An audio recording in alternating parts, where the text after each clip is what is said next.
அதாவதுமா இருக்கக்கூடிய ராசிகள்ல மிக நல்ல பலன்களை பெறப்போகிற ராசியாக துலா ராசி இருக்கு. சரி. பிறருக்கு வாழ்க்கையில நல்ல வழி காட்டக்கூடியவங்க துலா ராசிக்காரங்க.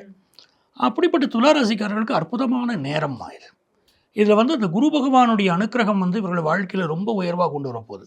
நீங்க இத சித்திரை, சுவாதி, விசாகம் நட்சத்திரங்கள் இருக்கு. சித்திரை நட்சத்திரத்துக்காரங்க பலருக்கு இப்ப கவர்மெண்ட் ஜாப் கிடைச்சிரும். ஒரு நல்ல பொசிஷன், புதுசா வீடு கட்டாதவங்களுக்கு வீடு கட்டக்கூடிய யோகம் அப்படின்னு இருக்கு. அரசு துறையில் இருக்கக்கூடியவர்களுக்கு ப்ரமோஷன் கிடைக்கக்கூடிய நேரம் அது இருக்கு. சுவாதி நட்சத்திரத்தை சேர்ந்தவர்களுக்கு கொஞ்சம் வயிற்று பிரச்சனை, உடல்நல பிரச்சனைகள், சிலருக்கு ஸ்கின் ப்ராப்ளம் துளாராசிக்காரங்களுக்கு இருக்கும். அதுக்குள்ள ஒரு நல்ல மருத்துவ ஆலோசனை கிடைக்கக்கூடிய அமைப்பு உண்டு. 6ஆம் இடத்துக்கு சனி பகவான் வராருங்கிறது மிகுந்த யோகம். 3, 6, 11 ஸ்தானங்கள் சனி பகவானுக்கு ரொம்ப பெஸ்ட் ஸ்தானங்கள் இல்லையா?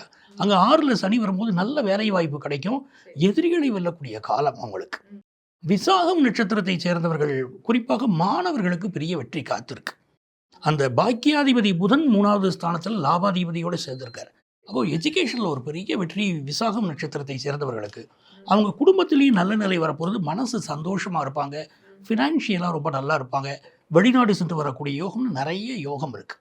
இப்போ சில பேருக்கு திருமண தடைகள் இருக்குது பாருங்க. இந்த ஆண்டு திருமண தடைகள்லாம் நீங்கி நல்ல துளாராசிக்காரர்களுக்கு கல்யாணம் கூடி வந்துடும்.